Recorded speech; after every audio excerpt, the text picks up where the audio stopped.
NHA C D A, Lahore ring road authority جو کہ اپنے پاس ایکسپیرینس کی وجہ سے اس کی ایگزیکیوشن میں انوالو تھی، پروجیکٹ اسٹیئرنگ کمیٹی، ان سب نے باقاعدہ طور پر کنسنسس کے ساتھ اس الائنمنٹ کو اپروو کیا.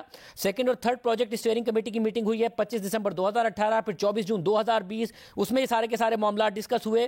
پھر چیف منسٹر کو جولائی 2020 اور 4 سپٹمبر 2020 چیئرڈ بائی چیف منسٹر کو باقاعدہ طور پر اس پروپوزل کے حوالے سے بریفنگ دی گئی ہے، اور پھر 19 فروری کو 2021 کو اس کا باقاعدہ طور پر اپروول ہوا ہے. اور نیس پاک جس نے شہباز شریف کے دور میں پہلی الائنمنٹ کی منظوری دی تھی، اس نے اس الائنمنٹ کا جائزہ لیا 2021 میں، اور اس نے بھی کہا کہ یہ بہتر پروجیکٹ ہے اور یہ بہتر انداز میں سرو کرتا ہے سارے کے سارے معاملے کو. تو پھر چیف منسٹر سے لے کے ان تمام اداروں کے خلاف کارروائی ہوگی. دیکھیے شاید پہلے تو ذرا تھوڑے فیکٹس جو ہے نا وہ ٹھیک کر لیتے ہیں. 2017 میں اس پروجیکٹ کو اپروو کیا گیا. پروجیکٹ بڑا زبردست ہے، پنڈی کے ارد گرد رنگ روڈ بننی ہے اور یقینی طور کے اوپر اس کی پنڈی کو ضرورت ہے. اب کیا ہوا کہ پرائم منسٹر صاحب کو ایک انانیمس جو انجینئر ہیں جو اس میں انوالو ہیں، انہوں نے یہ ان تک رسائی کا کہا یا ان تک میسج جو ہے وہ پہنچایا کہ اس کی جو الائنمنٹ ہے اس میں انجینئرنگ ایک بہت بڑا ڈیفالٹ کیا گیا ہے کہ جو اوورآل جو سڑک ہے اس پہ سپیڈ 120 کلومیٹر ہے، لیکن سنگجانی جا کے اس سڑک کو چھوٹا کر دیا گیا ہے جس کی وجہ سے سپیڈ 90 کلومیٹر ہو گئی ہے. اور یہاں پر چونکہ بڑی سڑک سے چھوٹی سڑک کر دی گئی ہے تو اس سے ایکسیڈنٹس بہت ہوں گے، اور انہوں نے ایک ڈیزائن کا ایک بلنڈر جو ہے اس کی بات کی. اس کے بعد وزیر اعظم صاحب نے آ کے پوچھا کہ اس کی جو الائنمنٹ ہے اس کو انہوں نے متعلقہ محکموں سے پوچھا کہ الائنمنٹ چینج کی گئی ہے. ان کو جواب دیا گیا الائنمنٹ چینج نہیں کی گئی ہے. اس کے بعد جب وزیر اعظم آفس نے اس کی انویسٹیگیشن کی یا ایک انکوائری کی ابتدائی، اور اس کے بعد پتہ چلا کہ اس کی جو الائنمنٹ ہے وہ اس سے مختلف ہے جس کی منظوری دی گئی ہے. جو الائنمنٹ کی ایک ابتدائی منظوری دی گئی تھی وہ 2018 میں دی گئی تھی، اور اس کے اندر 29 کلومیٹر روڈ جو ہے وہ ایڈیشنل شامل کی گئی. اور اس روڈ کے ذریعے جو اٹک لوپ ہے، یعنی جو پنڈی رنگ روڈ بنتی تھی یہ اٹک میں جا کے نکلی، اور اٹک کے اندر جو 7-8 ہاؤسنگ سوسائٹیز جو سائٹ کے اوپر بن رہی تھی ان کو اس سے یقینی طور کے اوپر بڑا فائدہ ہوا، اور کچھ انڈیویجولز کو بھی فائدہ ہوا. اب جو کمشنر راولپنڈی نے جو ابتدائی تحقیقات کی ہیں انہوں نے 2 سیٹس کریٹ کیے ہیں. انہوں نے ایک سیٹ وہ کریٹ کیا ہے جو جن کا سامنے نام ہے، یعنی کمشنر، سابق کمشنر کا انہوں نے نام لیا، اس کے بعد انہوں نے سابق لینڈ کلیکٹر کا نام لیا. اسی طرح سے جو توقیر شاہ صاحب ہیں جو سابق سیکرٹری ہیں شہباز شریف صاحب کے، ان کا وہاں پہ سیدھا جو ہے وہ ان کی زمینیں ہیں ان کا نام آتا ہے. اسی طرح کچھ لوگ اوروں کا نام آتا ہے، کچھ جو ہاؤسنگ سوسائٹیز ہیں ان کا نام آتا ہے. انہوں نے کہا کہ یہ تو وہ لوگ ہیں جن کا براہ راست ان کو ایڈوانٹیج ہوا 29 کلومیٹر روڈ ایڈ کرنے سے اوریجنل الائنمنٹ میں، اور باقی جو لوگ ہیں ان کے خلاف آپ ڈیٹیلز انویسٹیگیشنز کریں گے تو آپ کے سامنے. مگر فواد صاحب کیا یہ سارے لوگ، یہ سارے بروکریٹ کیا بغیر اپروول کے، کیونکہ ڈپٹی کمشنر کی رپورٹ کہہ رہی ہے کہ چیف منسٹر سے لے کے نیچے تک سب نے کنسنسس کے ساتھ اپروول دیا ہے. سلمان شاہ صاحب نے بریفنگ اٹینڈ کی کہ یہ خود 29 کلومیٹر کی اضافی الائنمنٹ کر سکتے تھے کیا بغیر کسی کے اپروول کے، چیف منسٹر کے اپروول کے؟ جی بالکل. 2 باتیں میں آپ کہنا چاہتا ہوں. پہلی بات تو جو اس کیس میں جو یونیک بات ہے وہ میں تھوڑا سا پہلا حصہ وہاں پہ میں آپ کی توجہ دلانا چاہتا ہوں. ایک تو سکینڈلز ہوتے ہیں جہاں پہ بہت سارا پیسہ کھایا جاتا ہے، یہاں پہ بہت سارا پیسہ بچایا گیا ہے، تقریباً 23 ارب روپیہ بچایا گیا ہے. حکومت کا پیسہ ضائع جو ہے وہ نہیں ہوا اس اقدام کی وجہ سے. یہ بات ایک امپورٹنٹ ہے کیونکہ زیادہ تر اپوزیشن جس طرح سے آپ بات کر رہے ہیں ان میں لوگوں نے وہ رپورٹ پڑھنے کی زحمت ہی نہیں کی ہے اور وہ ٹی وی کے اوپر آ کے اپنے بھاشن دینا شروع ہو گئے ہیں. ایسا تو نہیں ہے کہ چند ہاؤسنگ سوسائٹیز کو اگر فائدہ ہو رہا تھا نئی الائنمنٹ کی وجہ سے تو کچھ ہاؤسنگ سوسائٹیز کا اور بڑے بڑے ڈیولپرز کا نقصان ہو رہا تھا نئی الائنمنٹ کی وجہ سے، کیونکہ ان کو فائدہ تھا پرانی الائنمنٹ کی وجہ سے، اور انہوں نے کسی بھی طریقے سے دباؤ ڈال کے یہ سارا کا سارا معاملہ کرایا ہے تاکہ ان کا نقصان نہ ہو، نئی ہاؤسنگ سوسائٹی جن کا فائدہ ہو رہا تھا ان کا فائدہ نہ ہو. ایسا تو نہیں ہے. دیکھیے یہ تو خیر ایک بہت ہی ہائپوتھیٹیکل بات ہے کیونکہ جو پرانی الائنمنٹ ہے وہ شہر پنڈی کے ارد گرد ہے، نئی الائنمنٹ سے اٹک شامل ہو جاتا ہے اس میں. تو سوال یہ ہے کہ اگر کسی کو فائدہ ہو رہا تھا تو وہ الائنمنٹ تو اپنی جگہ پر موجود ہے، ان کا فائدہ تو اپنی جگہ پہ موجود ہے، وہ تو نہیں کیا ہے. جو نئی ہاؤسنگ سوسائٹیز کو فائدہ پہنچایا جا رہا تھا اس کا نقصان یہ ہے کہ اس کی قیمت جو ہے وہ 23 ارب روپے جو تھی وہ پاکستان کے عوام دے رہے تھے. ایسا تو نہیں ہے کہ پنڈی کے پاس جن کے پروجیکٹ ہیں نئی ہاؤسنگ سوسائٹیز ان کے کمپٹیشن میں آتی ہیں تو ان کا نقصان ہو رہا تھا, اور وسر و سوخ تو ہر میڈیا ہاؤس پر اور ہر سیاسی جماعت پر رکھتے ہیں, اس لیے انہوں نے وسر و سوخ استعمال کر کے یہ سارا کا سارا کام کرایا ہے. کیونکہ جو ڈپٹی کمشنر کی رپورٹ ہے وہ کہہ رہی ہے کہ جو ڈیولپمنٹ ہے وہ بہت پہلے سے اسلام آباد ایئرپورٹ جب بنا ہے تو اس کے بعد شروع ہو گئی تھی اس ایریا میں, تو ایسا نہیں ہے کہ رنگ روڈ کی وجہ سے یہاں پہ ڈیولپمنٹ ہونی تھی. یہ ڈیولپمنٹ اور ہاؤسنگ سوسائٹیز بہت پہلے لانچ ہونا شروع ہو گئی تھی وہاں پر, اور آپ تو ظاہر ایریا سے واقف ہیں, آپ جانتے ہوں گے. تو ہاؤسنگ سوسائٹیز تو اب بھی چل رہی ہیں نا جی, ہاؤسنگ سوسائٹیز تو وہاں پر موجود ہیں. سوال یہ ہے کہ کیا گورنمنٹ آف پاکستان کو 23 ارب روپیہ خرچ کرنا چاہیے ان پرائیویٹ ہاؤسنگ سوسائٹیز کو فائدہ دینے کے لیے یا نہیں؟ یہ تو ایک پوائنٹ آف ویو ہے, آپ کا پوائنٹ آف ویو ہو سکتا ہے کہ ان کو دینا چاہیے فائدہ ایک, لیکن گورنمنٹ کا پوائنٹ آف ویو یہ ہے کہ ان کو 23 ارب روپیہ پاکستان کے لوگ تو لگا کے اتنا پیسہ ہمارا تو نہ لگے. اور یہی پہلے جو ہے وہ شہباز شریف صاحب کے دور میں یا نواز شریف اور پیپلز پارٹی کے دور میں کیا ہوا, ایگزیکٹلی یہی پیٹرن تھا. یہاں پہ اگر شہباز شریف ہوتے تو ساری زمینیں آپ کو پتہ چلتی رائٹ لیفٹ کے اوپر. مگر میں فوجی سے بھی سوال کرنا چاہوں گا, پوائنٹ آف ویو یہ میرا نہیں ہے, میں رپورٹ ورسز رپورٹ کمپیئر کر رہا ہوں, کمشنر ورسز ڈپٹی کمشنر. جو شہباز شریف صاحب کے دور میں 2017 میں الائنمنٹ اپروو ہوئی تھی اس میں تو نہیں تھا یہ آپ کے دور میں اگر اپروو ہوئی ہے تو صرف چند بیوروکریٹ سے سوال ہوگا یا عثمان بزدار صاحب سے, ان کی ٹیم سے, اس کے علاوہ جتنے ادارے اس میں انوالو تھے. کیونکہ وزیر اعظم کو تو ایک بریفنگ وزیر اعظم نے خود نے 19 اپریل کی تقریر میں بتایا کہ میں نے بریفنگ لی ہے, انہوں نے بتایا کتنا فائدہ مند ثابت ہوگا پورا کا پورا. انہوں نے بتایا کہ مغلہ پاک سے نہیں گزرے گا اس لیے کنسرن نہیں ہونا چاہیے, تو ان کو بھی بریفنگ دی گئی تھی. تو یہ سب سے سوال ہوگا یا جی نہیں, پہلی بات تو یہ ہے کہ جو رپورٹ میں اگر یہ لکھا ہوا ہے جو ڈپٹی کمشنر کی رپورٹ میں تو یہ غلط لکھا ہوا ہے. اس کی وجہ یہ کہ وزیر اعظم صاحب کو جو بریفنگ دی گئی وہ تو مارگلہ روڈ کے اوپر دی گئی, ان کو رنگ روڈ کے اوپر یہ والی بریفنگ جو ہے وہ تو کبھی بھی نہیں دی گئی. جہاں تک چیف منسٹر صاحب کا یا جو باقی آپ بات کر رہے ہیں, یہ انہی نے تو انکوائری کرائی ہے, اور اگر انہوں نے یہ انکوائری کرائی ہے اور وہ یہ اس نتیجے میں پہنچے ہیں کہ یہ الائنمنٹ غلط ہوئی ہے تو پھر چیف منسٹر نے اس کی کیسے منظوری دی ہے؟ جو تمام پروسیس ہے جو کل چیف سیکرٹری پنجاب نے بھی بڑی تفصیل کے ساتھ میڈیا کے نمائندوں کے سامنے رکھا, وہ یہی تھا کہ اس کی جو پروسیسز ہوتے ہیں الائنمنٹ کو بدلنے کے وہ ہوتے ہیں یا تو اگر پی پی پی اتھارٹی جو ہے وہ اس کو ریکمینڈ کرے گی یا بورڈ آف ریونیو کرے گا, اور ان دونوں اتھارٹیز کو بائی پاس کر دیا گیا. ان کے پاس تو کبھی وہ جو ڈیسیژن ہے وہ کبھی گیا ہی نہیں ہے الائنمنٹ چینج کرنے کا. اب سوال یہ ہے کہ آپ جس طرح سے جو بنیادی سوال یہ ہے کہ دیکھیں کبھی کسی گورنمنٹ کے اندر پی ٹی آئی کے علاوہ کسی کی جرت نہیں ہے کہ وہ اپنی گورنمنٹ کے اندر اس طرح کے اسکیمز کو یا اس طرح کے اسکینڈلز کی انویسٹیگیشنز کرائیں. ہم نے چینی اسکینڈل ہو, ہمارا پیٹرولیم کا معاملہ ہو, یہ ہو, تمام رپورٹس ہم نے نہ صرف اس کی انویسٹیگیشنز کروائیں بلکہ ان کو پبلک کیا. اس پہ سوال اٹھتا ہے کیونکہ احسان اقبال صاحب نے بھی سوال اٹھایا کہ پولیو کے معاملے پر بھی آپ نے نوٹس لیا, بندہ فارغ کر دیا, آگے کچھ نہیں کیا. کیانی صاحب کو دوائیوں کا اسکینڈل آیا, اس کے بعد انہیں فارغ کر دیا, آگے کچھ نہیں ہوا. ندیم بابر صاحب کو فارغ کر دیا, آگے کیا ہوگا نہیں پتا. چینی کے اسکینڈل پر آپ نے صرف پورٹ فولیو خسرو بختیار صاحب کا بدل دیا, فوڈ منسٹر بدل دیا, آگے کیا ہوا, کون سبسڈی لے گیا, کیا ہوا, کس کو سزا ملی, نہیں ہوا. مگر میں اس والے پروجیکٹ کے لیے ضرور جاننا چاہ رہا ہوں کیونکہ 3 لوگوں کی کمیٹی تھی, ایک بندے کی بنیاد پر یہ اگر یہ کام کر دیا گیا اور وزیر اعظم کہہ رہے ہیں 19 اپریل کو کہ میں نے الائنمنٹ دیکھی ہے رنگ روڈ کی, تو یہ ایسا تو نہیں ہے کہ ایک کا کانفلکٹ آف انٹرسٹ تھا, ایک سیٹ آف گروپ کو فائدہ ہو رہا تھا, دوسرے سیٹ آف گروپ کا کانفلکٹ آف انٹرسٹ ہرٹ ہو رہا تھا اور وہ ڈومینیٹ کر گئے ہیں سارے معاملے میں. اچھا ذرا پہلے رک جائیے, جو آپ نے احسان اقبال صاحب کی بات کی اور آپ نے کہا یہ آپ نے کام کیے اور اس کا نتیجہ جو ہے وہ آپ کے سامنے نہیں آیا, یہ بات تو بالکل ہی ریکارڈ کے خلاف ہے. دیکھیے سب سے پہلے آپ دیکھیے کہ آپ نے چینی اسکینڈل کا جب آپ نے نوٹس لیا, اس کے بعد آپ دیکھیں کہ جو تمام شوگر ملیں جو ٹیکس نیٹ میں شامل ہی نہیں تھی ان سے 300% زیادہ جو ٹیکس ہے وہ وصول ہو رہا ہے. پیٹرولیم کمپنیز کی جو آپ بات کر رہے ہیں, آپ اس انکوائری کے بعد آج تمام جو پیٹرولیم کمپنیز ہیں ان ایس او پیز کے اوپر عمل درآمد کر رہی ہیں جن کے اوپر پاکستان کی تاریخ میں کبھی عمل نہیں ہوا. اس کے بعد آپ نے کہا کہ ہر کام کے اوپر آپ لوگوں کو اٹھا کے جیلوں میں ڈالنا جو ہے وہ الٹیمیٹ نہیں ہے. اکاؤنٹیبل ٹھہرانا تو ہے, کیونکہ جب پہلی رپورٹ آئی تو 80 روپے کی چینی تھی اور کہا تھا کہ اب اس کو ہم نیچے لے کے آئیں گے. چینی 100 روپے کی ہو گئی. ٹیکس آپ لوگوں نے 2019 میں بڑھا دیا تھا اور 50 روپے کی چینی پر جو سیلز ٹیکس ہوگا وہ 100 روپے کی چینی پر ویسے بھی زیادہ ہوگا. تو ٹیکس کلیکشن اس لیے کہ آپ نے اقدامات کیے یا اس لیے کہ قیمت بڑھ گئی اس پر سیلز ٹیکس زیادہ کلیکٹ کر رہے ہیں اور 2019 میں بڑھا دیا تھا؟